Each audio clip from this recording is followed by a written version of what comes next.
Watanzania tunashinda, maana Mungu yuko upande wetu. Nimejifunza ya kwamba Mungu akifanya jambo, anafanya kupitia njia mbalimbali. Kwa hiyo mtu mmoja hawezi akafelisha misheni ya Mungu, bali anapofeli mmoja, Mungu anamreplace mwingine. Kama ambapo Mungu aliamua kuwepo na utawala wa kifalme kwenye nchi ya Israeli. Alipofeli Sauli, Mungu alikuwa amemwandaa Daudi. Kwa hiyo Sauli aliendelea kuwa mfalme kwa sababu bado Daudi alikuwa anaandaliwa. Kuna kitu ambacho nimejifunza kupitia Mungu pale nilipomuona Lissu akiwa na furaha.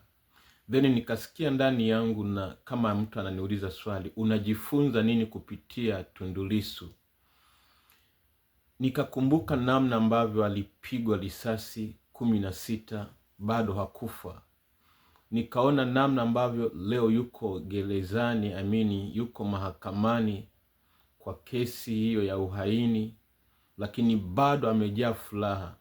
Yaani badala ya kwamba atokee mumuhurumie, anatokea mpaka mnapata nguvu. Lakini kutoka hapo nikawa nasikia ndani yangu, unajifunza nini? Nikajifunza Tundu Lissu ambaye anadai haki, yuko mahakamani, anashtakiwa. Manake huo ni mfano wa Watanzania ambao wanadai haki. Ni sana kwamba wanawakilishwa na Tundu Lissu, kwamba wako mahabusu, wako mahakamani, hawana uhuru wa kudai uhuru wao, haki yao. Lakini wale ambao ndio wanatakiwa washtakiwe, ndio wanatakiwa wapewe kesi, ndio wanatakiwa wawajibishwe, ndo hao ambao wanatuwajibisha. Lakini kajifunza nini? Ya kwamba Mungu akianzisha misheni, yeye ataifanya. Nikawa nasikia ndani yangu ya kwamba ni nani aliyempa hizo akili Tundu Lissu juu ya sheria? Ni Mungu. Kwa hiyo kabla hata sisi hatujajua yatakayotokea juu ya Tanzania, Mungu alijua na akaweka mtu kama huyo. Kwa hiyo wale wanaodhani ya kwamba watafelisha mission ya Mungu ni kwamba wanajidanganya. Anayeweza kulifelisha Tanzania ni Mungu akiamua. Kazi yetu ni sisi kusimama kwa nafasi ambayo Mungu anataka. Ametaka uwe hapa, simama kwa nafasi yako. Kwa ufupi nilete mrejesho.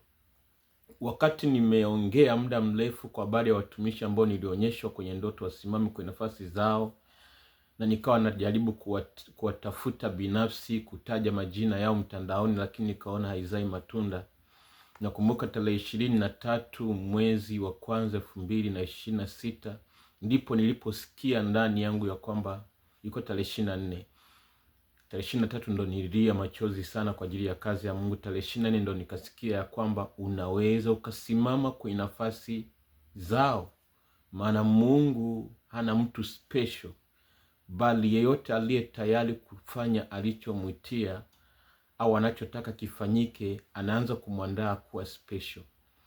Kwa hiyo moja kwa moja mimi nguvu zangu nikaelekeza sasa kwenye eneo la maombi kwa nafasi ya yule mtumishi ambaye alikuwa amekusudiwa na Mungu, na kwa eneo la injili kwa nafasi aliyokuwa amekusudiwa pia yule mtumishi wa Mungu wa pili. Mpaka sasa kwa ufupi tunavyo vikundi viwili ambavyo vinafanya huduma Tanzania. Maana ndani yangu nilikumbushwa ya kwamba Daudi alipomtolea Mungu sadaka kwenye madhabahu, ndipo ambapo ile tauni ilizuiliwa. Kwa hiyo kupitia kazi ya Mungu ambayo tutakuwa tunaifanya kwa lengo la kwamba Mungu aisamehe Tanzania, Mungu aikumbuke Tanzania, Mungu aiokoe Tanzania, Mungu ataziona hizo sadaka. Maana Mungu haangalii ukubwa wa sadaka, anaangalia moyo ulio nyuma ya hiyo sadaka. Kwa hiyo kuna huyu mama ambaye nilimtumia hela ya speaker. Cha ajabu, Mungu baada ya kumpa hivyo viwanja 3 vya kazi ya Mungu, kuna mtu amejitoa mabati kwa ajili ya kazi ya Mungu. Na sasa tayari walichomuomba ni kwamba wamesema huyu mama akiondoka kanisani akaenda tukampa hilo eneo la kanisa, watu wanaweza kuishia kwake. Kwa amemwambia atakuwa na hudumu sehemu mbili, atakuwa na hudumu huko kwa lengo la kwamba ili injili iende haraka, lakini pia atakuwa na hudumu hapo kanisani. Mimi ndani yangu nilikuwa sielewi, lakini leo nikasikia ndani yangu naambiwa kwamba hiyo kupewa kanisa anzishe ni ishara kwamba kuna madhabahu Mungu anayanzisha kwa ajili ya taifa. Maana hilo kanisa litakaloanza limeanza kwa sababu ya tangu nipoanza kusema kwa habari ya Tanzania. Maanake kwa ufupi ni madhabahu imeanzishwa kupitia Tanzania. Kwa lugha nyingine ni madhabahu kwa ajili ya Tanzania. Mungu ni mwema na Mungu huwa anafanya mambo bila hata kujua. Mpaka sasa Jumapili kutakuwa na mwafaka, lakini pia injili imeshaanza, kuna watu wameanza kuokoka. Acha Mungu aitwe Mungu, na Mungu anaendelea kujidhihirisha. Na sasa hivi natafuta hela kwa ajili ya mabati, yameshapatikana kwa ajili ya mashuka, kwa ajili ya maturubai ya kuweka kwa chini kufunika, lakini pia shuka la madhabahuni. Ameniambia inahitajika kama 70,000. Kama 120,000. 120,000. Haya, lakini pia kuna kile kikundi ambacho nikitumia hela. Kuna kikundi kingine cha injili Sikalangalala, nimekitumia hela ya speaker, ambacho ni kwamba mimi hiyo hela kuna mtu aliituma kwa ajili ya mke wangu kujifungua. Nikasema Mungu, wazazi wetu walikuwa wanajifungua hata bila 100 mfukoni. Akasema ile balance ambayo niliituma kwa ajili ya mke wangu inatosha. Kwa hiyo hela hiyo nikaelekeza kwenye kununua speaker. Kupitia hiyo hela imehuisha hicho kikundi cha injili. Kwa hiyo program za injili zinaanza na tayari tunaandaa mikutano 3 kwa mwaka huu. Lakini pia sasa hivi ninatafuta hela kwa ajili ya kununua kompyuta. Nilikuwa na kompyuta, nilikuwa naonyesha sinema vijijini na kuhubiri injili. Kwa hiyo sasa hiyo PC ikawa imekufa. Kwa hapa ninatafuta hela ili angalau ninunue PC ili injili iendelee. Kuna mtu ambaye aliota anafanya huduma na amekuwa na mzigo sana wa injili, nataka nimtumie huyo. Mimi niko huko ambako siwezi kuhubiri injili Tanzania kama ambavyo nilikuwa nahubiri direct, lakini moyo wangu wa injili bado naweza nikauambukiza kwa wengine na wakaendelea kuifanya kazi ya Mungu. Kwa hiyo wito wangu ni kwamba yote anayeweza kusapoti kazi ya Mungu, nitaweka namba kwa ajili ya yule mama ili atumiwe direct hela ambaye ataguswa kumtumia huyo mama, na Mungu anazidi kumtumia pia kwa eneo la maombi na maombezi. Namshukuru pia na mimi Mungu anaendelea kunitumia, maana Mungu anachoangalia iko hivi cha kujifunza.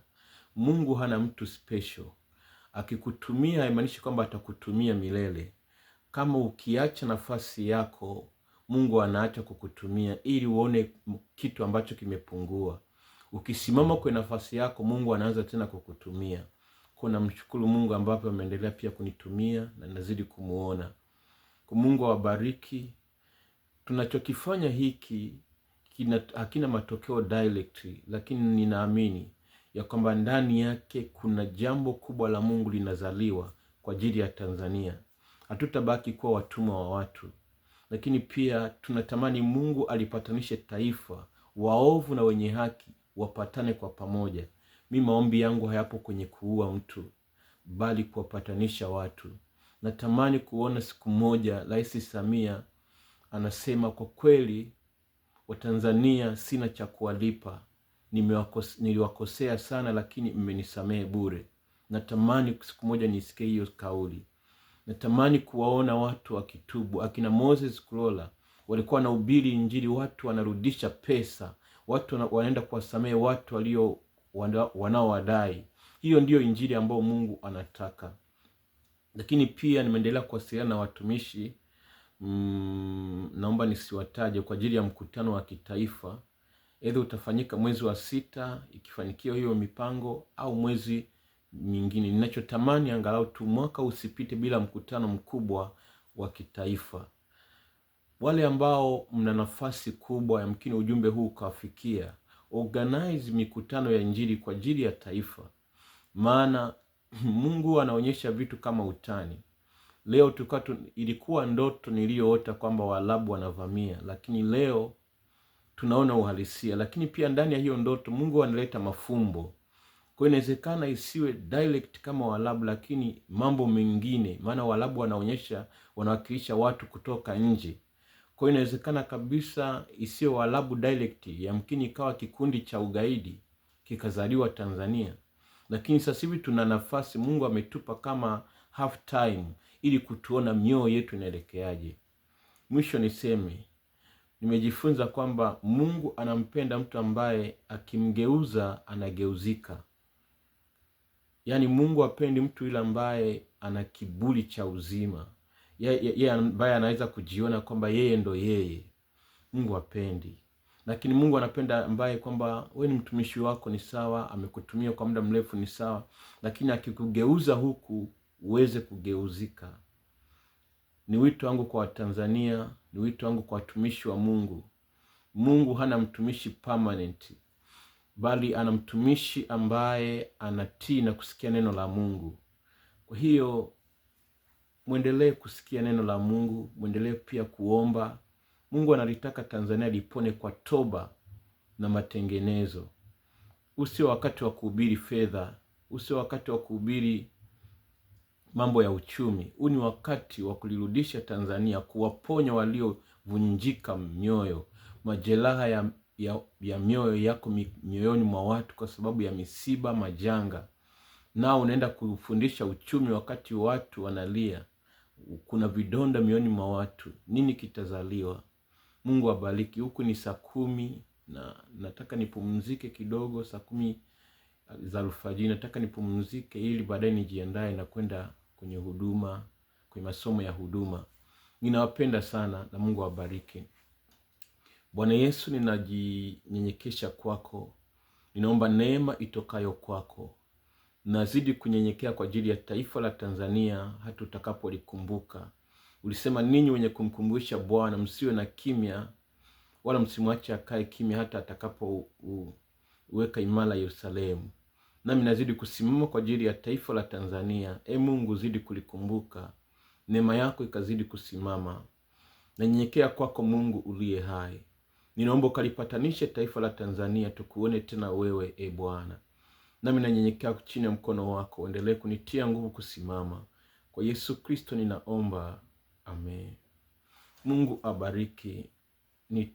Baada kuwa nimetoka kwenye mafunzo, nitakuja kuleta ujumbe. Sasa hivi nimeona tu kwa kuwa nimekuwa kimya sana na bado kuna uhitaji wa hiyo pesa kwa ajili ya huduma, basi nimeona nilete mrejesho, lakini pia kuatia moyo kwamba Mungu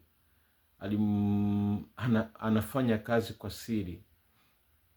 Anafanya kazi kwa siri. Ndio maana hata Elisha alipokuwa amefuatwa na jeshi, yule mtumishi wake Gehazi alilia, lakini Mungu akamfumbua macho kupitia Elisha, akaona jeshi kubwa, magari ya moto yakiwa yamemzunguka Elisha.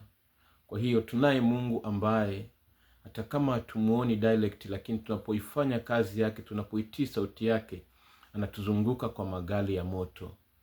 Waovu hawatashinda mbele ya wenye haki walioamua kumtafuta Mungu. Amen.